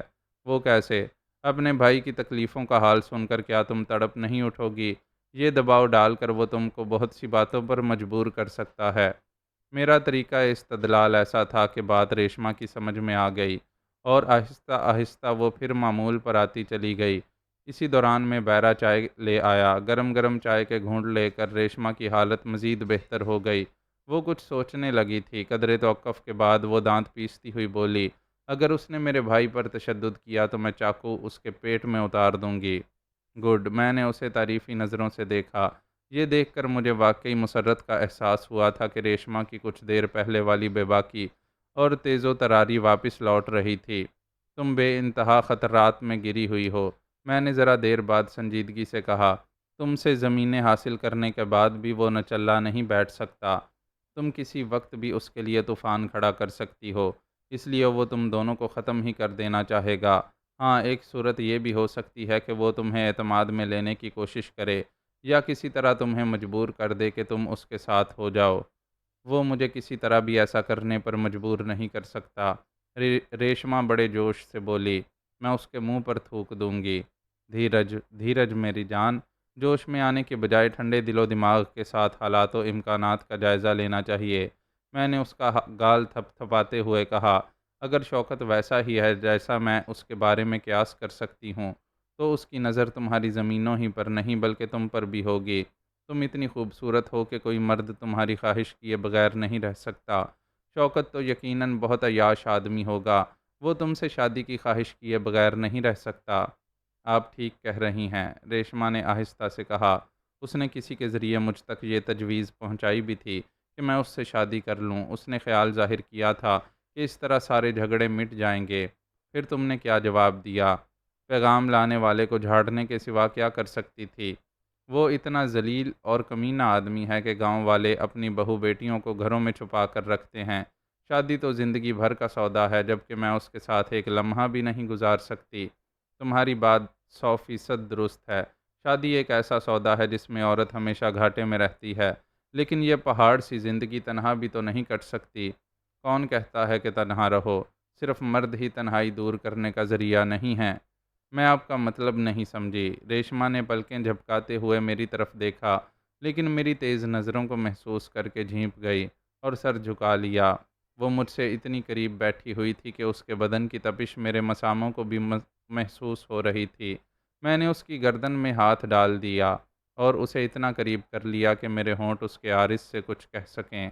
لب و رخسار کی اس گفتگو سے ریشما کے چہرے پر شفق کی پھوٹ پڑنے لگی اور میرے بدن میں جیسے ستارے ٹوٹنے لگے۔ ریشی، میں نے سرگوشی کی۔ جی، اس نے آہستہ سے کہا۔ مردوں کے پیار پر بھروسہ کر کے کتنی عورتوں نے خوشی پائی ہے۔ صرف دکھ پانے والی ہزاروں مثالیں دیکھنے میں آتی ہیں۔ پھر کیا ضروری ہے کہ مردوں ہی سے پیار کیا جائے؟ جی، ریشما کی سانسیں تیز ہونے لگیں اور شباب جیسے موج در موج امڑنے لگا۔ میرے ہاتھ اس امڑتے ہوئے طوفان سے کھیلنے لگے۔ ریشما نے آہستہ سے اپنا ہاتھ میرے ہاتھ پر رکھ دیا۔ میں نے اس کے کان کی لو کو آہستہ سے کاٹا تو وہ انبساط سے بوجھل سسکاری لے کر رہ گئی۔ ریشی، میں نے سرگوشی کی، اگر تم جاگیردار شوکت سے شادی کر بھی لو تو تمہاری مصیبت ختم نہیں ہو جائے گی۔ تم پر قبضہ جمانے کے بعد تمہارے بھائی سے نپٹنا اس کے لیے بہت آسان ہو جائے گا۔ تم بے بسی سے سب کچھ دیکھتی رہو گی اور کچھ نہ کر سکو گی۔ لیکن موجودہ حالات میں بھی کیا کر سکتی ہوں؟ میرے ہوتے ہوئے تم اپنے آپ کو بے بس نہ سمجھو۔ قانون کی مدد حاصل کرنا تمہارے لیے کوئی دشوار کام نہیں۔ اپنے ابا کے دوست کی گواہی دلوا کر تم کسی اچھے وکیل کی مدد سے مقدمہ جیت سکتی ہو۔ پولیس کی مدد سے بھی جاگیردار کی ساری بدماشی نکلوائی جا سکتی ہے۔ پولیس؟ ریشما نے زہر خند کیا۔ علاقے کا تھانے دار جاگیردار شوکت کا بے دام غلام ہے۔ شاید میں آپ کو بتانا بھول گئی کہ جاگیردار شوکت علاقے کی بی ڈی کمیٹی کا چیئرمین بھی ہے۔ اپنے علاقے سے باہر بھی اس کی پہنچ دور تک ہے۔ اوہ! ریشما کے اس انکشاف پر مجھے واقعی اس معاملے کی گمبھیرتا کا احساس ہو گیا۔ ریشما کی مظلومیت مسلم تھی اور ظالم اتنا طاقتور تھا کہ ریشما بے بس پنچھی کی طرح پھڑپھڑا تو سکتی تھی، لیکن کچھ کر گزرنا اس کے اختیار میں نہیں تھا۔ اسے واقعی کسی طاقتور ساتھی کی ضرورت تھی۔ مجھے اس کے لیے ستون بن جانا چاہیے تھا، لیکن میرے ساتھ مشکل یہ تھی کہ مجھے جلد از جلد واپس کراچی پہنچنا تھا۔ میں ڈاکٹر فونگ کے معاملے میں بری طرح الجھی ہوئی تھی۔ اس ملک گیر معاملے کو نظر انداز کرنا ممکن نہیں تھا، لیکن اب میرے ذہن میں ایک خلش یہ بھی پیدا ہو گئی تھی کہ ریشما کو اغوا کرنے والے تینوں آدمیوں میں ایک چینی شخص کیوں تھا؟ میں نے اپنے ذہن میں چکراتا ہوا یہ سوال ریشما کے کانوں میں اتار دیا۔ میں اس کے بارے میں کچھ نہیں جانتی، ریشما نے جواب دیا۔ میں نے جاگیردار شوکت کے آدمیوں میں اسے کبھی نہیں دیکھا تھا، لیکن دو ایک روز ہوئے یہ بات سننے میں ضرور آئی تھی کہ اس کی حویلی میں کچھ چینی مہمان آئے ہوئے ہیں۔ میرے لہجے میں تفکر کی آمیزش تھی۔ ایک چھوٹے سے گاؤں کے جاگیردار کی حویلی میں چینی مہمانوں کا وجود خاصا قابل غور تھا، لیکن اس بات کا تو میں تصور بھی نہیں کر سکتی تھی کہ ان لوگوں کا ڈاکٹر فونگ سے کوئی تعلق ہو سکتا ہے۔ مجھے اس معاملے پر غور کرنے کا زیادہ موقع نہیں مل سکا، کیونکہ اس گفتگو کے دوران میں میرے اور ریشما کے لمس کی شرارتیں جذبات کے صحرا میں خاصے گل کھلا چکی تھیں۔ ان کھلے ہوئے پھولوں کی سرخی ریشما کی آنکھوں میں ڈورے بن کر سما گئی تھی، اور ادھر میرا جسم بھی کسی ابلتے ہوئے چشمے کی طرح سنسنانے لگا تھا۔ سنو ریشو، میں نے سرگوشی میں کہا، یہ رات کچھ کہہ رہی ہے۔ کیا؟ ریشما کی آواز بہت دھیمی تھی۔ کہہ رہی ہے سو جاؤ۔ تو سو جائیے۔ میں نے اس کی گل بدنی کو اپنے ہاتھوں پر سہار لیا۔ اسے یوں اٹھائے ہوئے میں بستر کی طرف بڑھی تو میرے قدم اس کے بوجھ سے نہیں، ایک نشے سے، ایک خمار سے ڈگمگا رہے تھے۔ میں اسے لیے ہوئے بستر پر اس طرح بکھر گئی جیسے دو سرکش لہریں پیوستے جاں ہوں اور ساحل تک بیک وقت پہنچنے کے لیے مضطرب ہوں۔ ریشما کے بدن کا گداز میرے ہاتھوں نے ہر زاویے سے پرکھا اور اس نے مجھے ہر رخ سے جاننے کی کوشش کی۔ ہماری ان کوششوں نے جیسے آندھیوں اور طوفانوں کو جنم دیا۔ ساری فضا سنسناتی محسوس ہونے لگی تھی۔ جذبات کے ناگ پھنکار رہے تھے اور ان کی سرخ سرخ زبانیں آنکھوں کے سامنے لہرا رہی تھیں۔ ریشما کا لاچا اور میرا لباس دور ہی سے یہ تماشائے طرب دیکھ رہا تھا۔ تماشے کے فریقوں کا جوش و خروش بڑھتا رہا اور وہ آپس میں لب و رخسار کی داد پاتے ہوئے اس منزل تک پہنچ گئے جہاں انتہائے جذبات کی حکمرانی کا زوال شروع ہوتا ہے۔ عروج و زوال کا یہ تماشا جب اپنی ابتدا سے انتہا کو پہنچا تو بھیگی ہوئی رات نڈھال محسوس ہونے لگی اور سانسوں کی ناہمواری بتدریج سناٹے میں مدغم ہوتی چلی گئی۔ ریشو، میں نے اسے دھیمے سے پکارا۔ جی، وہ گویا اب بھی بہت دور سے بول رہی تھی۔ اس کی آنکھیں بند تھیں کیونکہ کمرے کی روشنی کے باعث اس کے حجاب کی آنکھیں کھلی ہوئی تھیں۔ میں نے اس کی کیفیت کو محسوس کیا تو چادر اٹھا کر اس پر ڈال دی۔ ریشو، رات تو خاصی بیت چکی ہے۔ جی، لیکن آنکھوں میں نیند کا اب تک پتہ نہیں ہے۔ جی، وہ اب بھی بس یہی ایک لفظ بول سکی۔ میں نے آہستگی سے اس کا رخ اپنی طرف کر لیا اور اس کے دہن کی پنکھڑیوں کو چومتی ہوئی بولی، اب آنکھیں تو کھول دو عروس۔ میری اس بات پر اس کے چہرے پر شرم کی ایک اور تہ چڑھ گئی۔ اس نے بے اختیار اپنا چہرہ میرے بازوؤں کے نیچے چھپا لینا چاہا تو میں ہنسنے لگی۔ کیا اب زندگی بھر اسی طرح شرماتی رہو گی؟ آپ بڑی وہ ہیں۔ ہاں، وہ کچھ اس انداز میں بولی کہ اس کی یہ ادا میرے جی کو بھا گئی۔ میں نے اسے ایک دم اپنے سینے سے لگا کر بینچ ڈالا۔ پھر اچانک میں نے سنجیدگی سے کہا، ارے ہاں، تم نے ایک بات تو بتائی ہی نہیں۔ میں نے سوال تو شاید کیا تھا لیکن بات دوسری طرف نکل گئی تھی۔ تم نے ابھی تک مجھے یہ نہیں بتایا کہ تم اتنی رات کو راول پنڈی کی تاریک گلیوں میں کہاں بھٹکتی پھر رہی تھیں۔ کیا تمہیں اپنے ابا کے اسی دوست کی تلاش تھی جس نے… جی ہاں، آپ ٹھیک سمجھی ہیں، اس نے میری بات کاٹتے ہوئے کہا۔ میں انہی کے گھر گئی تھی لیکن ملاقات نہیں ہو سکی۔ خواجہ صاحب گھر پر نہیں تھے، وہ تنہا رہتے ہیں، اس لیے کسی سے یہ بھی نہیں معلوم ہو سکا کہ وہ کہاں گئے ہیں۔ کافی انتظار کے بعد میں وہاں سے یہ سوچ کر پلٹی کہ شاید آج رات انہیں واپس آنا ہی نہ ہو، اور پھر تم ان بدماشوں کے ہتھے چڑھ گئیں۔ جی۔ پھر میں نے کوئی سوال نہیں کیا اور اس کی زندگی کے پیچیدہ حالات پر غور کرنے لگی۔ ریشما ایک ایسے مقام پر کھڑی تھی جہاں اس کے گرد کھائیاں ہی کھائیاں تھیں اور وہ اپنا توازن قائم رکھنے میں کامیاب نہیں ہو سکتی تھی۔ اگر اسے کسی کا سہارا نہ ملتا تو وہ کسی نہ کسی گہری کھائی میں جا گرتی۔ میں شدید کشمکش سے دوچار ہو گئی۔ ریشما کو حالات کے اس بے رحم دھارے پر چھوڑ دینا میرے لیے ناممکن تھا، لیکن میری کراچی واپسی بھی اشد ضروری تھی۔ خاصی ادھیڑ بن کے بعد مجھے یہ فیصلہ کرنا پڑا کہ میں اپنی کراچی واپسی کو 2-1 روز کے لیے ملتوی کر دوں۔ ڈاکٹر فونگ کا معاملہ ایسا تھا جس سے میں 2 روز بعد بھی نمٹ سکتی تھی، لیکن ریشما کا معاملہ ایسا تھا جو 2 گھنٹے میں بھی اس طرح بگڑ سکتا تھا کہ پھر اسے کسی طرح بھی نہ سنبھالا جا سکتا۔ یہ فیصلہ کرنے کے بعد مجھے بڑا سکون محسوس ہوا۔ ایک بوجھ تھا جو میرے سر سے ہٹ گیا اور نہ جانے کب میری آنکھ لگ گئی۔ پھر جب میری آنکھ کھلی تو ٹیلی فون کی گھنٹی بج رہی تھی۔ شاید اسی کی آواز نے مجھے اتنی صبح بیدار کیا تھا، ورنہ میں دیر تک سوتی رہتی۔ دیوار گیر کلاک میں ابھی صرف 6 ہی بجے تھے۔ ہیلو، میں نے ریسیور اٹھا کر ماؤتھ پیس میں کہا۔ یہ دراصل انٹیلیجنس کے ڈائریکٹر کا فون تھا۔ اس نے مجھے بتایا کہ کراچی کے لیے میری سیٹ بک ہو چکی ہے اور مجھے کچھ دیر میں ایئرپورٹ پہنچ جانا چاہیے۔ سیٹ کینسل کروا دیجیے، میں نے ماؤتھ پیس میں کہا۔ کیوں؟ ڈائریکٹر کے لہجے میں حیرت تھی۔ میں 2-1 روز پنڈی ہی میں گزاروں گی۔ بہتر ہوگا کہ اب آپ مجھے بھول جائیے۔ جب مجھے جانا ہوگا میں خود ہی چلی جاؤں گی۔ پھر میں نے جواب کا انتظار کیے بغیر ہی سلسلہ منقطع کر دیا۔ ریشما جوانی کی گہری نیند میں ڈوبی ہوئی تھی۔ میں نے اس کے چہرے پر بکھرے ہوئے بالوں کو بڑے پیار سے ہٹایا اور لیٹ کر پھر آنکھیں بند کر لیں۔ کچی نیند سے بیداری کے باعث میری آنکھیں جل رہی تھیں اور میں اس جلن کو سارے دن کے لیے اپنے اوپر مسلط نہیں کرنا چاہتی تھی۔ دوبارہ میری آنکھ کھلی تو 9:30 بجے تھے۔ میں نے دیکھا کہ ریشما اپنے لباس سے آراستہ کرسی پر بیٹھی کسی گہری سوچ میں گم تھی۔ یہ اندازہ کرنا میرے لیے مشکل نہیں تھا کہ اس کی سوچ کے زاویے کیا ہوں گے۔ صبح بخیر، میں نے مسکرا کر کہا تو وہ چونک پڑی۔ جاگ گئیں آپ؟ اس کے منہ سے نکلا۔ ہاں، تم کب اٹھی تھیں؟ مجھے جاگے ہوئے تو 1 گھنٹہ ہو گیا ہے۔ مجھے بھی جگا لیتیں۔ جواب میں کچھ کہنے کی بجائے ریشما صرف مسکرا کر رہ گئی۔ میں نے فون اٹھا کر روم سروس کو ناشتے کی ہدایت کی اور بستر سے اٹھ کر باتھ روم میں جا گھسی۔ میں نے تیار ہونے میں بڑی عجلت کی تھی لیکن ناشتہ میرے تیار ہونے سے 5 منٹ پہلے ہی آ گیا۔ ریشما نے بڑی رغبت سے ناشتہ کیا۔ ظاہر ہے کہ وہ پنجاب کے ایک دیہات کی مٹیار تھی۔ یہاں کے لوگوں کی خوراک تو قابل رشک ہوتی ہی ہے۔ ناشتہ کر چکنے کے بعد میں نے ریشما سے کہا کہ میں اس کے ساتھ اس کے گاؤں جاؤں گی اور دیکھوں گی کہ جاگیردار شوکت اسے کس طرح اس کی جائیداد سے بے دخل کرتا ہے۔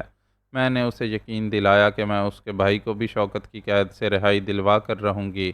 ریشما ننھی منی بچیوں کی طرح خوش ہو کر مجھ سے لپٹ گئی، لیکن میں نے مزید کہا، گاؤں جانے سے پہلے میں تمہارے ابا کے اس دوست سے ملنا چاہتی ہوں جس نے بدعہدی کر کے تم لوگوں کو اس مصیبت میں پھنسایا۔ کیا تمہیں اس کا پتہ معلوم ہے؟ بٹ صاحب، وہ یہیں سیٹلائٹ ٹاؤن میں رہتے ہیں۔ ریشما نے جلدی سے کہا، مجھے ان کے مکان کا نمبر یاد ہے۔ اس کا پورا نام غفور بٹ تھا۔ وہ سیٹلائٹ ٹاؤن میں اپنے گھر پر ہی مل گیا۔ ریشما کو دیکھ کر پہلے تو وہ چونکا اور پھر بڑا لہک کر ملا۔ موٹے اور تھلتھلے جسم کا وہ شخص مجھے پہلی ہی نظر میں کوئی اچھا آدمی معلوم نہیں ہوا۔ اس نے ہمیں ڈرائنگ روم میں بٹھایا اور پھر کچھ دیر کے لیے اندر چلا گیا، شاید چائے وغیرہ کے لیے کہنے گیا ہوگا۔ جب وہ واپس آیا تو میں نے کسی تمہید کے بغیر بولنا شروع کر دیا، دیکھیے بٹ صاحب، ریشما میری بہت اچھی دوست ہے اور آپ کو خوب معلوم ہوگا کہ یہ آپ کی وجہ سے آج کل ایک بپتا میں مبتلا ہے۔ مجھے اس کا بے حد افسوس ہے۔ غفور بٹ نے مکارانہ انداز میں ٹھنڈی سانس لے کر کہا، میں نے چودھری کرم دین سے قرضہ اسی یقین سے لیا تھا کہ جلد ہی واپس لوٹا دوں گا، لیکن میری بدقسمتی سائے کی طرح میرے ساتھ لگی رہی اور میں قرض کی ادائیگی نہیں کر سکا۔ بہرحال اب کچھ امید بندی ہے، میں جلد ہی چودھری صاحب کا حساب بے باک کرنے کی پوزیشن میں آ جاؤں گا۔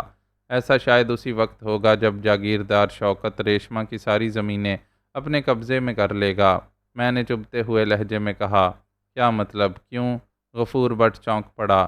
مسٹر بٹ، میں نے بڑے زہریلے انداز میں کہا، میں مرحوم چودھری کرم دین کی طرح بھولی نہیں ہوں کہ تمہاری چرب زبانی سے دھوکہ کھا جاؤں گی۔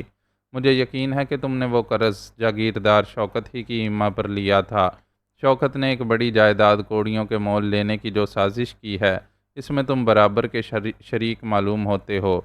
ایک لمحے کے لیے غفور بٹ کے چہرے کا رنگ اڑ گیا، لیکن جلد ہی اس نے اپنی حالت سنبھال لی اور بڑے تیکھے لہجے میں بولا، میں نہیں جانتا کہ آپ کون ہیں۔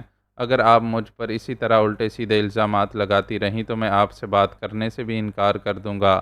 مجھے اعتراف ہے کہ میں چودھری کرم دین کا مقروض ہوں اور وقت آنے پر قرضہ ریشما اور یا اس کے بھائی کو ادا کر دیا جائے گا۔ ذرا مجھے یہ تو بتاؤ کہ تم بزنس کس چیز کا کرتے ہو؟ میں بدستور نوکیلے لہجے میں بول رہی تھی، کسی ایسے بزنس کا نام لینا جس میں فوری منافع ممکن ہو، کیونکہ چودھری کرم دین کو تم نے کوئی ایسا ہی نکتہ سمجھایا تھا۔ میں لوہے کا کاروبار کرتا ہوں، عمارتی سریا ملوں سے خرید کر ٹھیکے داروں اور دوسرے ضرورت مندوں کو سپلائی کرتا ہوں۔ اگر سیمنٹ کا پرمٹ مل جاتا ہے تو اسے بیچ دیتا ہوں۔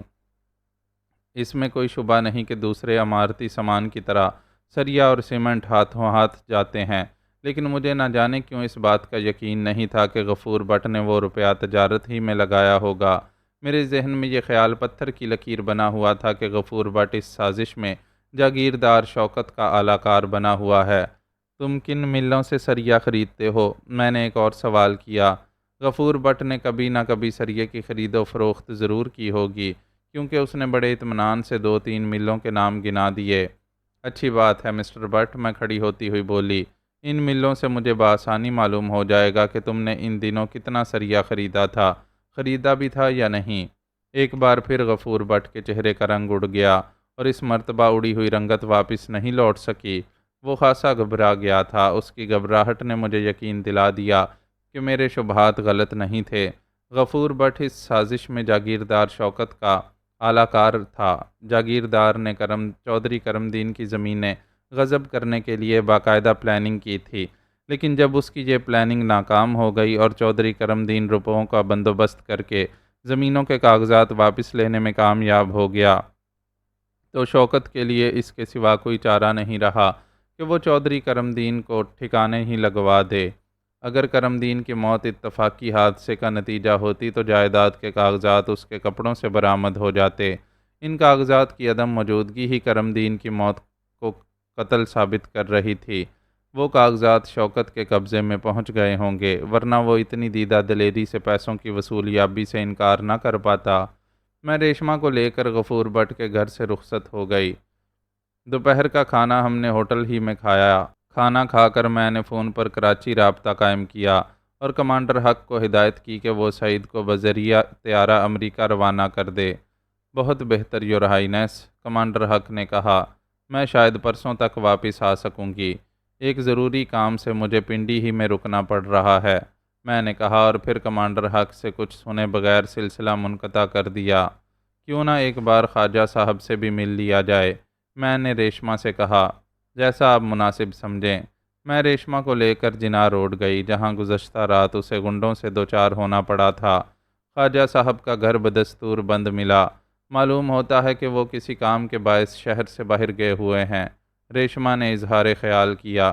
میں نے جواباً کچھ نہیں کہا۔ میرے ذہن میں تو یہ شبہ سر ابھار رہا تھا کہ کہیں جاگیردار شوکت نے خواجہ صاحب پر بھی ہاتھ صاف نہ کر دیا ہو۔ وہی اس بات کے واحد گواہ تھے کہ چودھری کرم دین نے روپیہ ان سے لے کر جاگیردار کو واپس کر دیا تھا اور کاغذات حاصل کر لیے تھے۔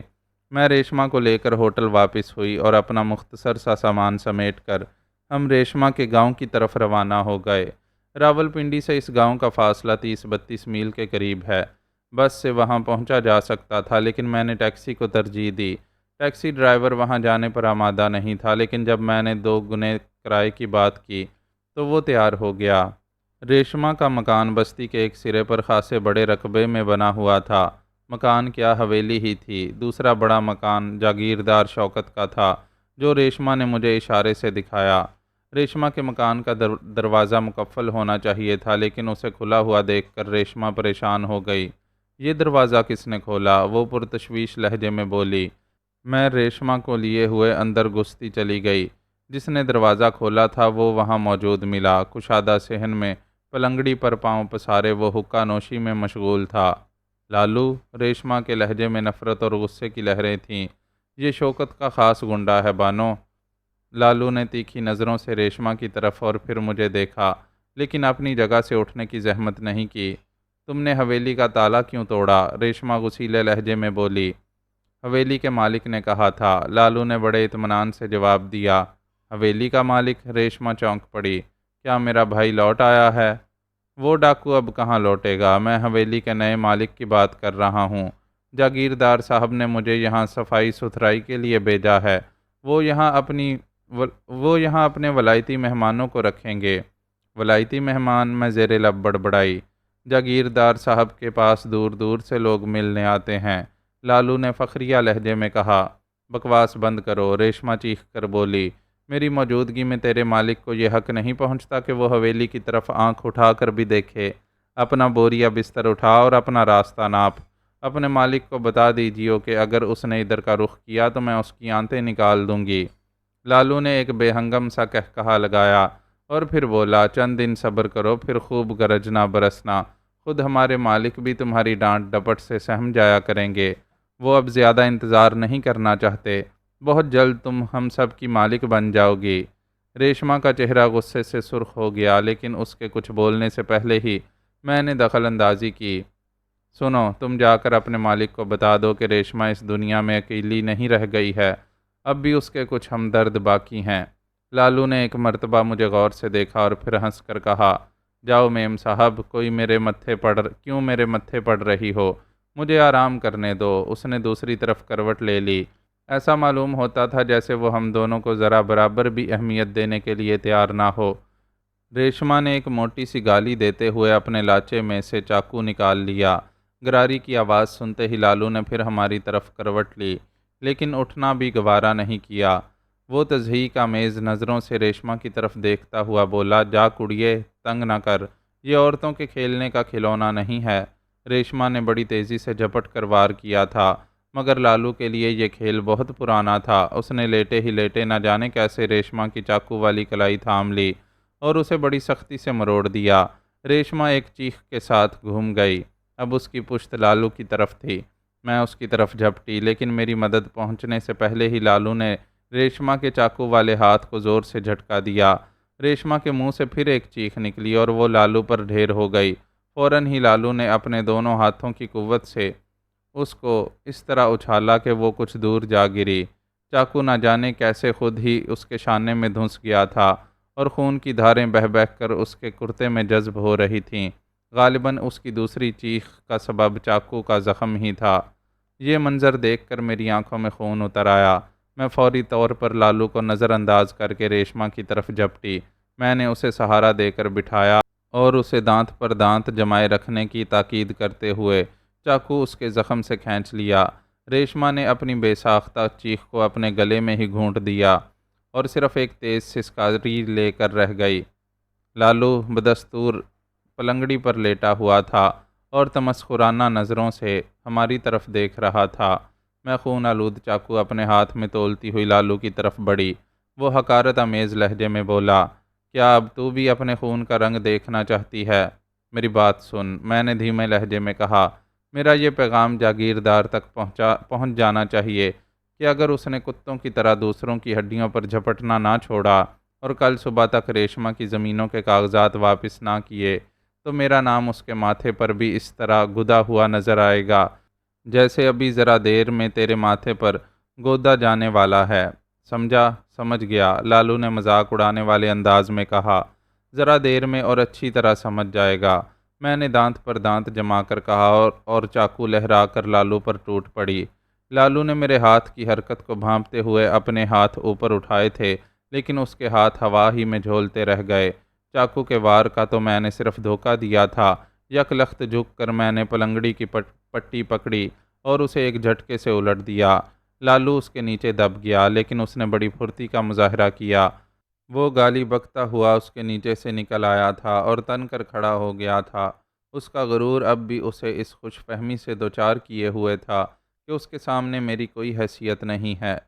میں گرے پڑوں پر چاقو کا وار نہیں کرتی، میں نے ہنس کر اسے چھیڑا۔ تم پر میں چاقو کی صرف نوک استعمال کروں گی۔ میں تمہاری پیشانی پر اپنا نام گودنا چاہتی ہوں۔ میری بات ختم ہوتے ہی لالو مجھ پر جھپٹ پڑا۔ اس نے میرے ہاتھ میں دبے ہوئے چاقو کو نظر انداز کر دیا تھا۔ اس کے حملے کی نوعیت ایسی تھی جیسے کوئی بھینسا جھپٹ پڑا ہو۔ اگر میں اس کی زد میں آ جاتی تو وہ یقیناً مجھے گرا کر دور تک رگیدتا چلا جاتا، لیکن میں بڑے اطمینان سے ایک طرف ہٹ کر اس کی زد سے نکل گئی۔ نکلتے نکلتے میں نے اپنی دائیں ٹانگ آگے بڑھا دی۔ وہ چونکہ بہت زور میں تھا، اس لیے میری ٹانگ سے الجھ کر اس طرح گرا جیسے کسی نے اسے اٹھا کر بڑی زور سے پٹخا ہو۔ اگر اس کی جگہ کوئی معمولی آدمی ہوتا تو یہ شدید چوٹ اسے اٹھنے سے معذور کر دیتی، لیکن وہ صرف ڈکرا کر رہ گیا۔ اس نے اٹھنے میں دیر نہیں لگائی تھی، لیکن اب وہ بری طرح جھلایا ہوا نظر آ رہا تھا۔ ایک عورت کے ہاتھوں یہ ذک اٹھانا اس کے لیے باعث شرم رہا ہوگا، اور ادھر میں یہ فیصلہ کر چکی تھی کہ اسے اسی طرح زج کرتی رہوں گی۔ میں اسے اس طرح تھکا دینا چاہتی تھی کہ جب میں اس کے سینے پر چڑھ کر اس کی پیشانی کو گودوں تو وہ زیادہ مزاحمت نہ کر سکے۔ لالو کا دوسرا حملہ جلاہٹ کا شکار تھا، اس لیے میں نے بڑی آسانی سے خود کو بچا لیا۔ نہ صرف بچا لیا بلکہ اس مرتبہ لالو کی پسلیوں پر ایک ہاتھ بھی جڑ دیا۔ لالو کا تیسرا حملہ بڑا نپا تلا تھا۔ اس مرتبہ میں نے اس کی زد سے نکلنے کی کوشش نہیں کی، بلکہ آگے کی طرف جھک کر بڑی تیزی سے سیدھی ہوئی۔ میری یہ حرکت بھی بڑی نپی تلی تھی۔ میرے اٹھتے ہی سر کی شدید ضرب لالو کی ٹھوڑی پر پڑی اور وہ ڈکراتا ہوا الٹ کر گرا۔ اس مرتبہ وہ پھرتی کے ساتھ نہیں اٹھ سکا تھا۔ اپنا دل نہ چھوٹا کرنا ریشو، میں نے ریشما کی طرف دیکھ کر کہا، میں تمہارے زخم کا معقول بدلہ لوں گی۔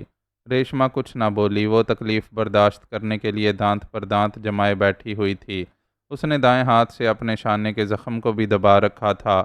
لالو اٹھ کر جب چوتھی مرتبہ میری طرف بڑھا تو اس کے منہ سے خون بہہ رہا تھا اور شکل بڑی خوفناک نظر آنے لگی تھی۔ وہ گالیاں بکتا ہوا اچھل کر میرے اوپر آیا اور میں نے اس کے پیٹ میں لات رسید کر دی تھی۔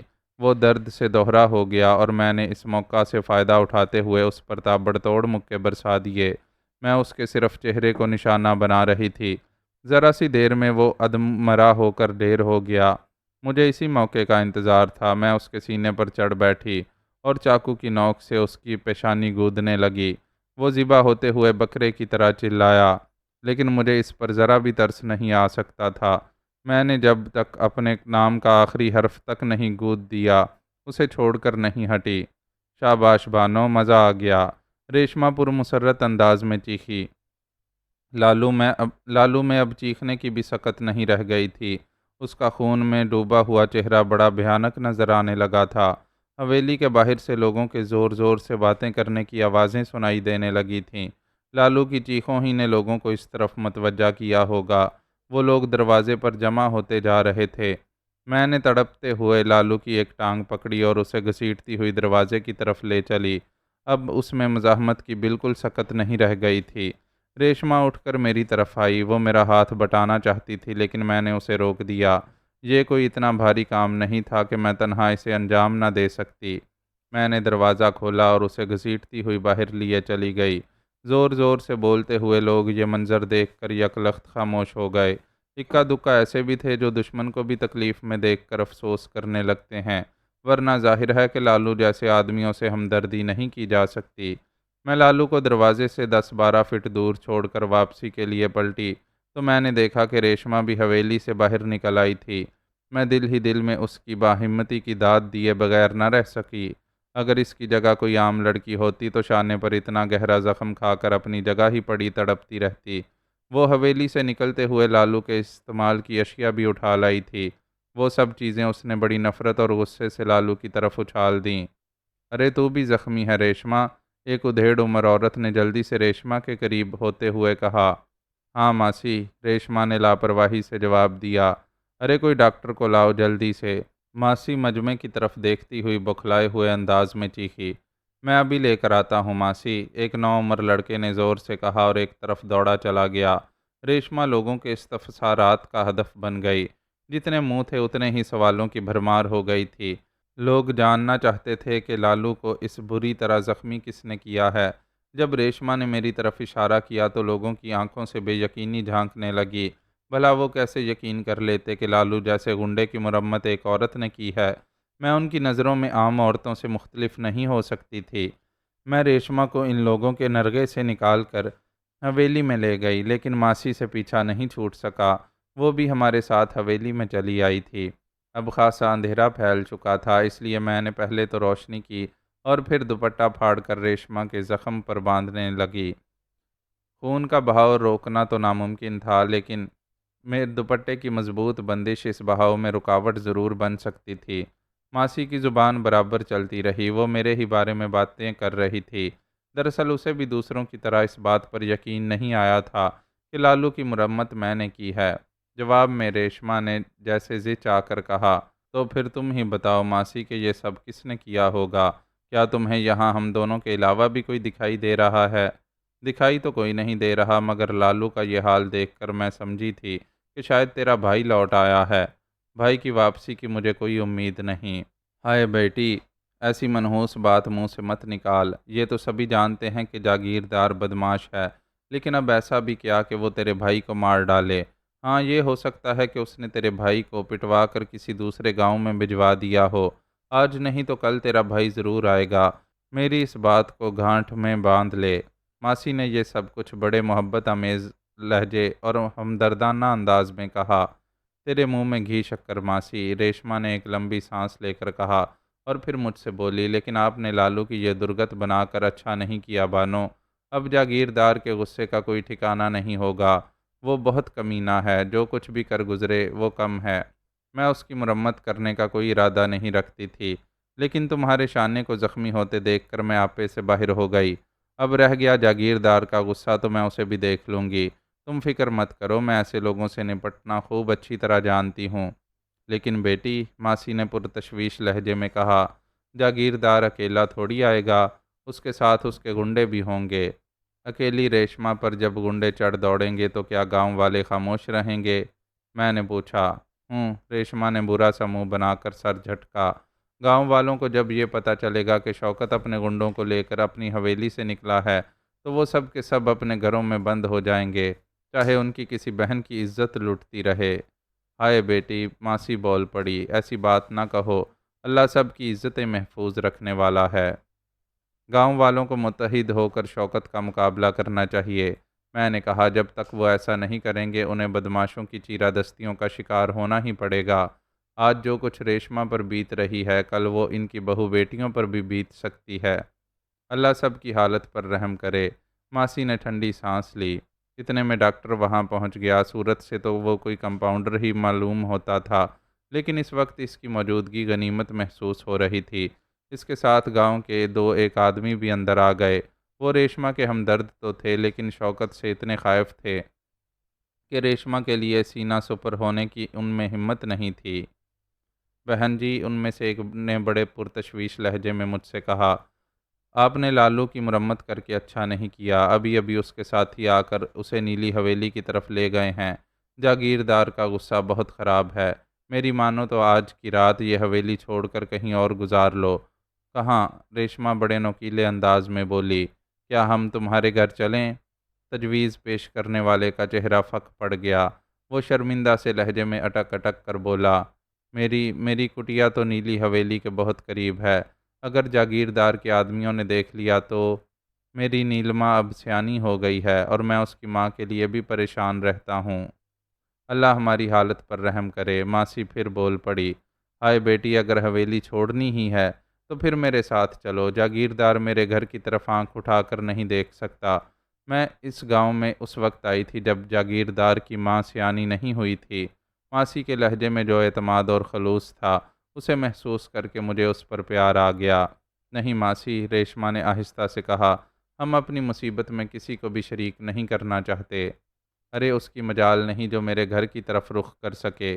میں نے اس کی ماں کی بڑی خدمت کی ہے، اب کیا اس کا خون بالکل ہی سفید ہو گیا ہے؟